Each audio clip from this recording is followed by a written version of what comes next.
Well, I know that when General Mchunu has made a statement,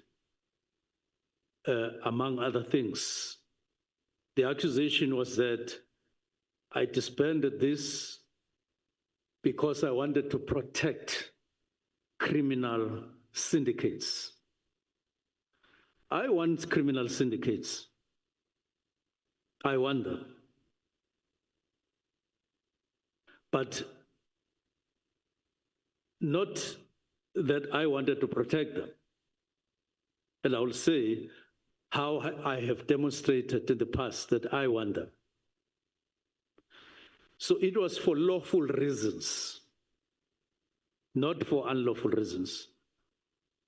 And it didn't come from anyone else. It came from me as Minister of Police. And I have capacity to think to that level in my role.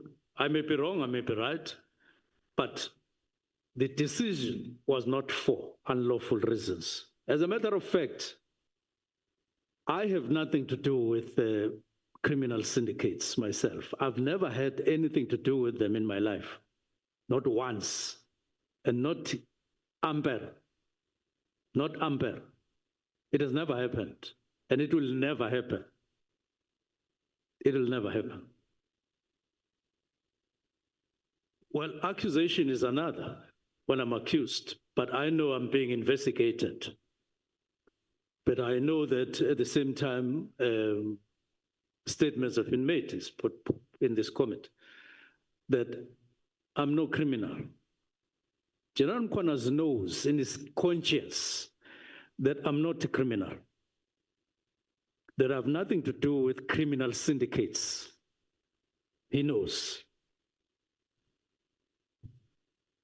Now, let me go on. So it was not for criminal reasons. Now, I may as well add, the crimes that are being associated or lined up with the decision, those activities on those alleged criminals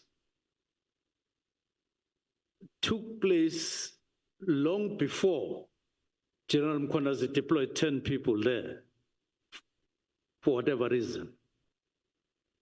These people were investigated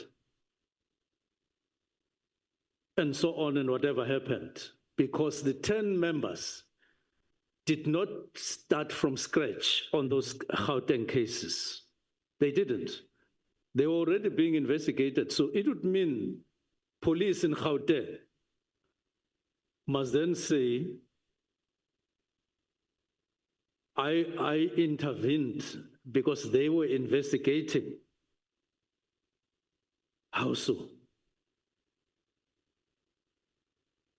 And as a matter of fact, I didn't know that on the 6th, there was whatever, when I took the decision on the, because even if General Masimla comes to you and say, I'm going to, we are investigating so and so, you don't memorize that and say, yeah, he is pursuing so and so, you don't. You just say, thank you.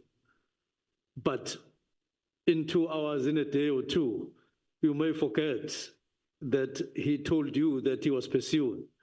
That is why, even following the arrest of Mlife, for whatever reason, National Commissioner told me, actually, that it is something that has to do with Mlife, who is a member of parliament. That is the briefing that, so when, after the arrest, and I didn't see the arrested person linked with the member of parliament, I phoned National Commission to say, Minister, did you say Molefe, who is a member of parliament? I happen to know that there's an honorable member called Brian Mlife. And that is what, that is what National Commissioner indicated to me, as a matter of fact. But after the arrest, when I didn't see a Brian from news, I phoned National Commission and I said, you seem to have, is it? And then he said, no, it's a relative of. So I now say, why do I stand accused for somebody who was not even the person who was supposed in the arrest? It went to somebody else. Why? How did I know Brian Mlifi? And that he is, it was the first time when I saw his arrest that he's there and so on. General Masimula stated under oath in his application proceedings between SAPS and Lieutenant General Sibia, and I quote what he said under oath: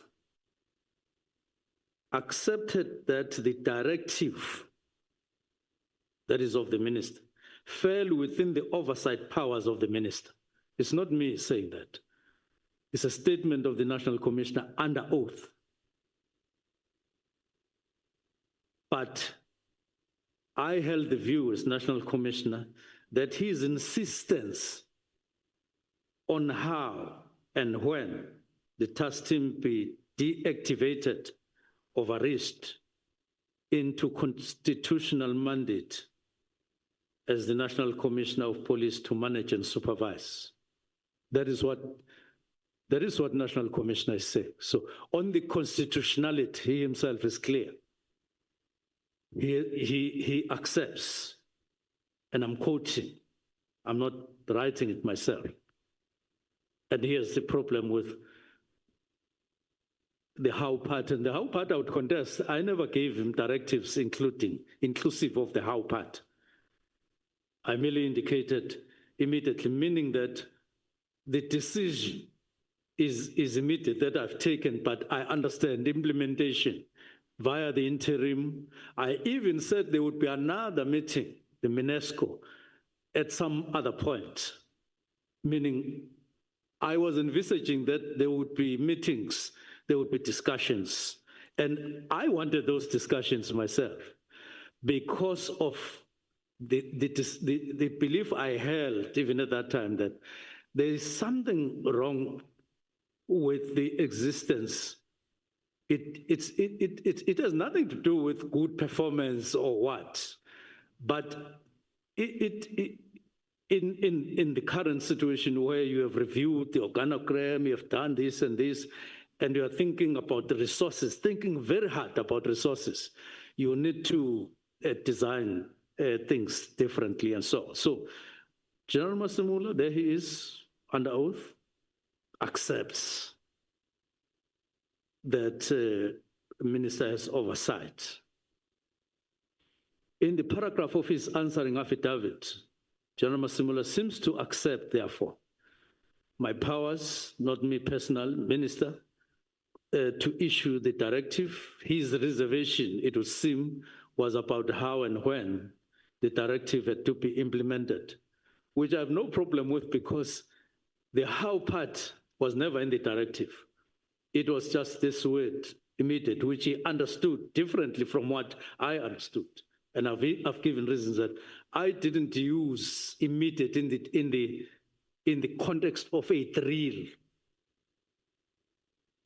I didn't. It's in the context of minister having taken a decision to indicate clearly, and then he moves on.